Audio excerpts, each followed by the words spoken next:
Alright, let's get this over with. We've got to get back to my village. The lions are eating our babies again. You know how it goes. Anyway, so at the end of Endgame, Captain America gave his shield to Falcon. Yeah, gave his shield to Falcon instead of Winter Soldier for some reason. Even though everything was set up both aesthetically and thematically for him to take the shield up as part of his redemption arc within the universe. But alright, whatever. Fast forward to Falcon and the Winter Soldier. Then even though Falcon took the shield and was like, oh, it feels like another man's shield. I was like, yo, no, it's your shield. It's not. It's your shield. Okay, fine.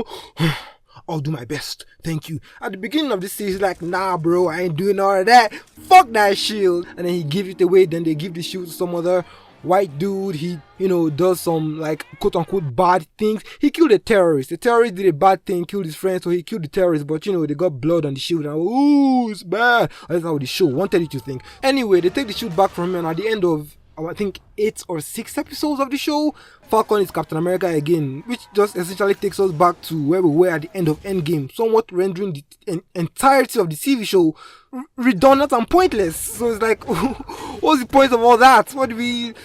fine, whatever. Then fast forward a bit more, we find out at the end of the tunnels that the Earth is an egg and there's a Celestial in there, so the Celestial Star tries... What? The Celestial tries to hatch, but then they stop it because they froze it. So now there's just a giant arm, a giant face, and like a horn shoulder flap thing sticking out of the earth that they just never addressed for years. But I guess better late than never, I guess. Then in Incredible Hulk, a bunch of stuff happened. I don't know. I never watched the movie. I'm not gonna watch it. Fuck you. It doesn't really matter because they basically recap that movie at the beginning of this movie. So okay, I think that's all the backstory we need for this story that we're about to tell. And this is weird because this movie, first of all, before we get into the review, this movie is the third attempt at trying to replicate the tone, vibe, and aura of the Winter Soldier. The first movie, of course, being Black Widow, the second being Secret Invasion, and in about 3 months they're gonna try again with Thunderbolts, the fourth attempt. You can't... It really shouldn't be this hard to just tell a grounded storyline about espionage and spies doing a bunch of shady shit that the government may or may not be involved in. It really shouldn't, but here we are.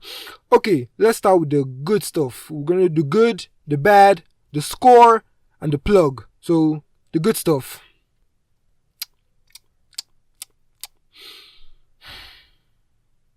Yeah, that was it. On to the bad stuff. Nah, I'm just playing. One, President Ross, he's like probably the best and most developed character in this entire film because everybody can relate to that feeling of making several mistakes that is going to destroy a lot of strong personal relationships within your life, but there's just one that you wish nothing more than to go back in time and take back all those mistakes if you would just bring this one person back. And that's his entire character arc throughout this movie. He's just trying to make his daughter like him again because, he did a bunch of weird stuff back in the day. And it's nice. It's cool. I feel bad for him because, I could empathize. I know that feeling, bro. It's not good. Then the Red Hulk fight was nice. That looked great, for the 7 minutes that he was on screen.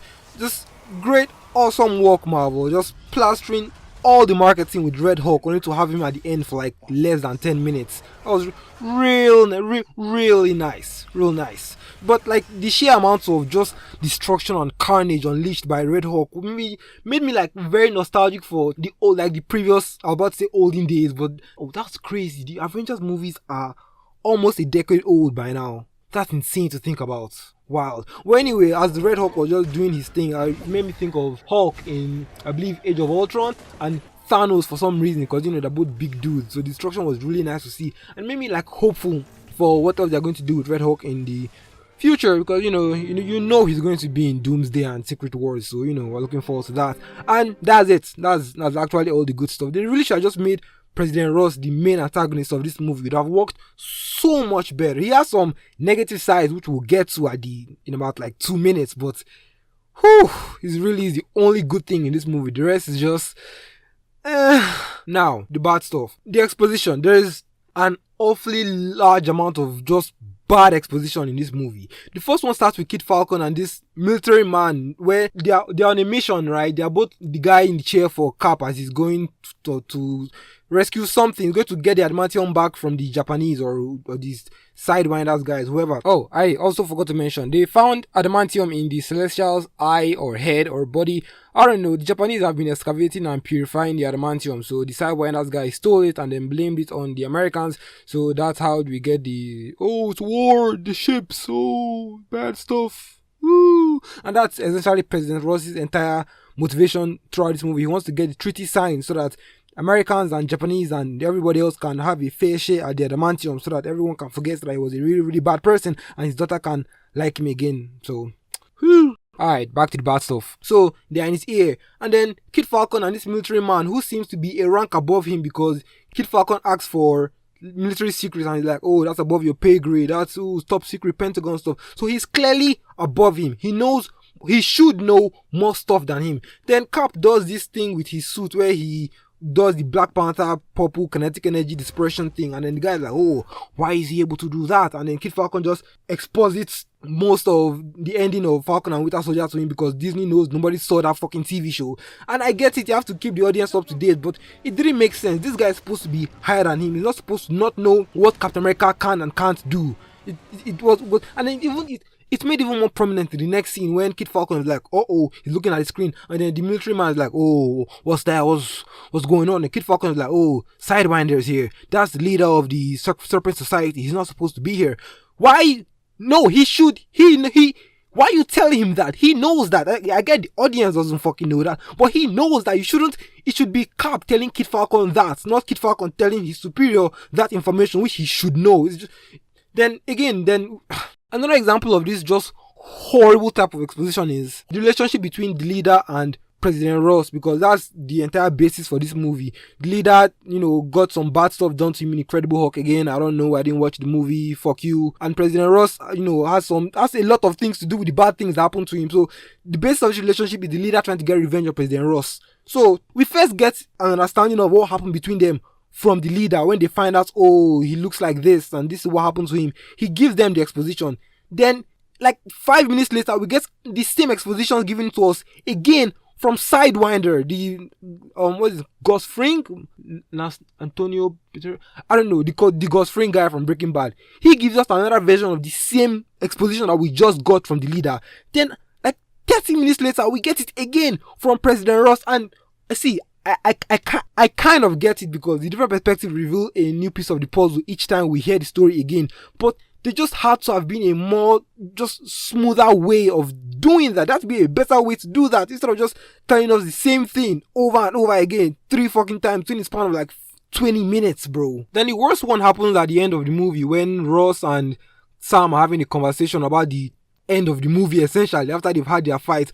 And Sam is just expositing to Ross, oh, they signed the treaty after all the hullabaloo. They actually agreed. They got it on board, the Ross and the Japanese treaty accords, whatever. Oh, you stepped down from office. You accepted your prison sentence. That was good of you. It just felt like these are things he knows. He knows this already. I'm pretty sure everything you're saying to him, he already knows. It felt like the ending of a black movie where they're like, oh, and Ross went on to see his daughter, and Sam went to see his friend, and Sam's other friend went to the ball game party with that other short, tiny girl. Again, I know this is all information that the audience needs to hear and know, but they simply must have been a smoother, better, more organic way of doing this. Then there's this new character, I think her name is supposed to be Sabre from the comics. She gets toned down a bit because of the conflict that's happening overseas with 2 different nations fighting over the same piece of land, and one's name starts with I and the other's name starts with P. I'm not trying to get demonetized over here, if that's a thing YouTube demonetizes for, I don't know.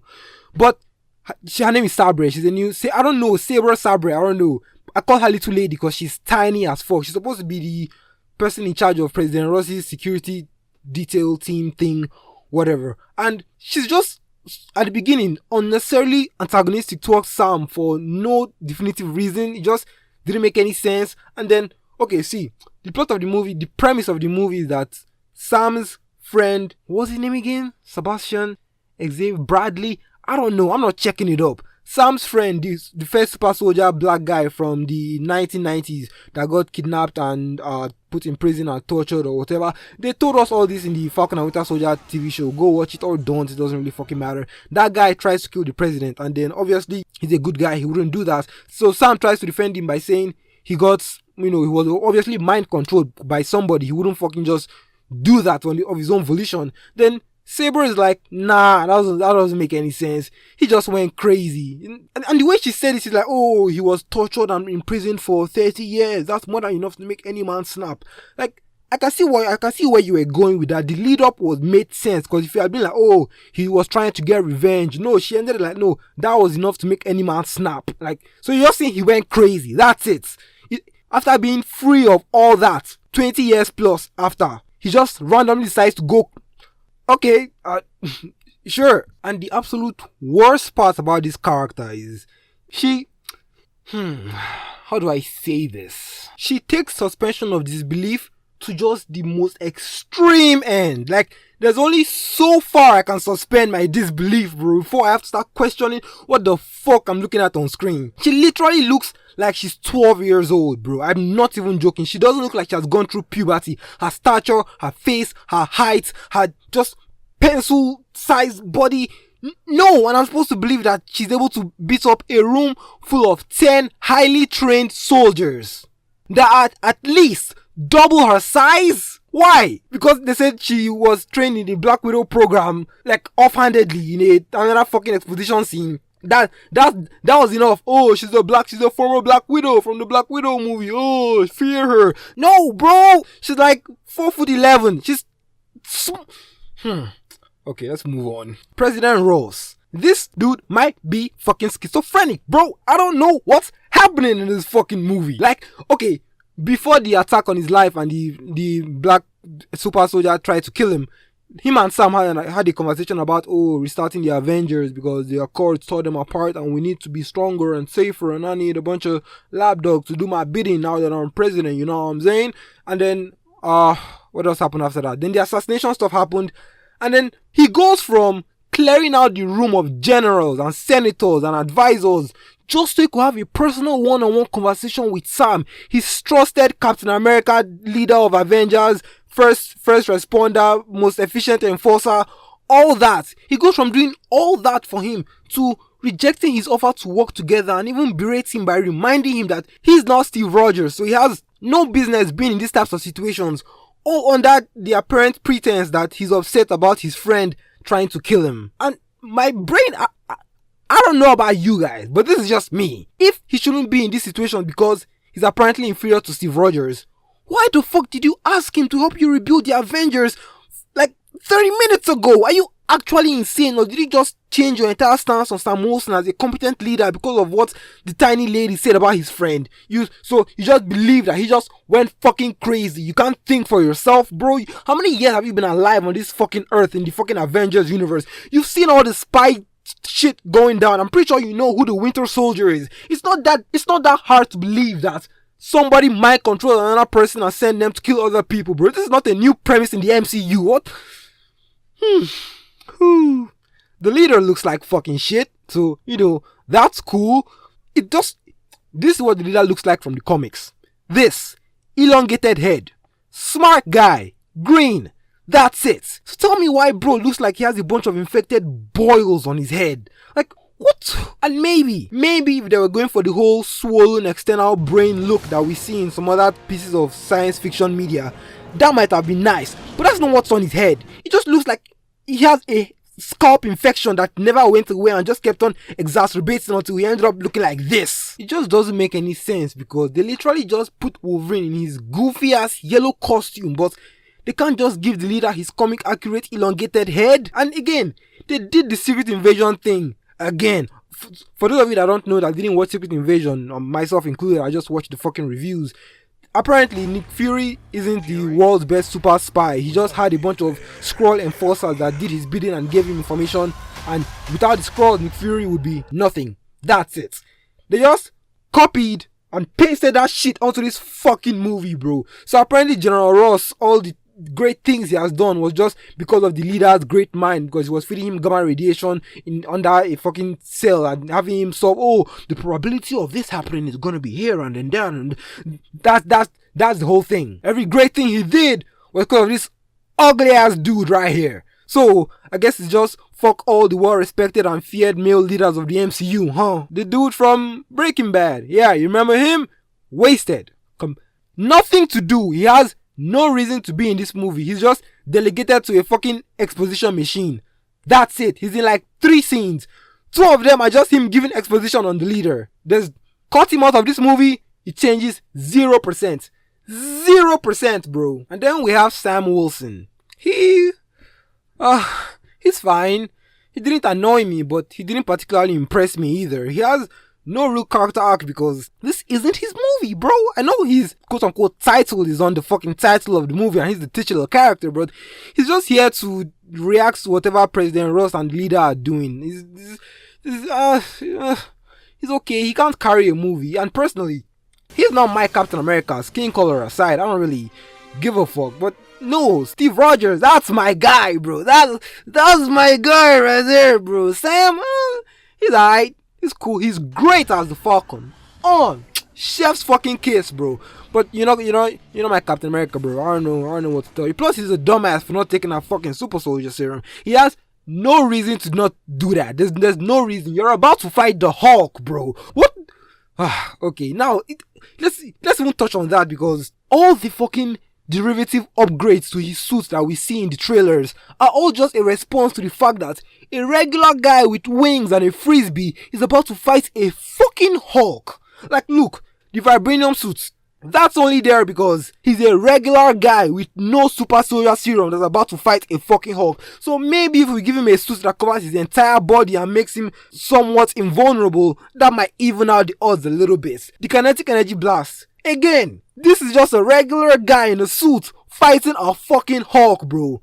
Hulk can kill you with his hands without touching you. You know that super clap thing he does where he claps his hands and there's like a fucking shockwave that obliterates everything within a fucking 2-3 mile radius? Yeah, you can't do that. So they just gave him the whole Black Panther purple kinetic energy thing. Like, oh, well, I guess he has projectiles now. Cool. And then the helmet is just there again because the vibranium suit covers your body. You have goggles on, bro. If the Hulk wants to kill you, he's gonna go for your fucking head, bro. Which, props to him, he does in the movie. But that's the only reason the fucking dumbass nanotech Ant-Man helmet is there. It's just a rebuttal to the fact that he's fighting a Hulk and he's a regular guy. That's it. And it's not even enough because the suit sure is going to protect you, but your arms and your fingers are bare. I don't know how you're catching that fucking vibranium shield, bro. I don't know how you're doing that shit. That shit should be slicing off your arms every single time you touch it. That vibranium suit though is really doing a lot of heavy lifting, because there's a scene here at the beginning of the movie, in the action scene, where he's flying down to go and get the package and he fucking kicks the shield into another guy's face when he bounces off of a different guy's face, and my brain just goes, why isn't his shin fucking shattered right now? Why does he still have a fucking leg? Oh, the vibraniums. Oh, okay, because I'm telling you now, if military training or not, if I kick Captain America's fucking shield as was propelling towards my fucking foot, I wouldn't have a foot no more, bro. That's just how life works. You don't get to kick fucking vibranium hurtling at you at speeds you can't even fucking imagine and still have a leg, bro. That's not how that works, man. Whew. And even after all that, it's still not enough, because there's another scene where the Red Hulk is swinging a big ass flagpole that's supposed to be hanging off of the White House, and after he uses the pole to smash a literal building about to kill a bunch of soldiers, Sam just comes and catches it and stops it. And we're supposed to believe that because the suit is vibranium and he has a jetpack that's propelling him forward, he's able to stop it. No! You can't tell me that, because you can't even say, oh, the suit is giving him Iron Man level strength because, you know, vibranium and... No! His forearms are exposed. His fingers are exposed. The things he's literally using to make direct contact with the flagpole that was swung by a fucking Hulk are exposed. How aren't his forearms and phalanges fingers shattered right now, bro? What do we do? Oh, y'all gonna fucking turn me to the Red Hulk, bro. That's what y'all gonna fucking do. This movie gonna turn me to the fucking Red Hulk, bro. Oh.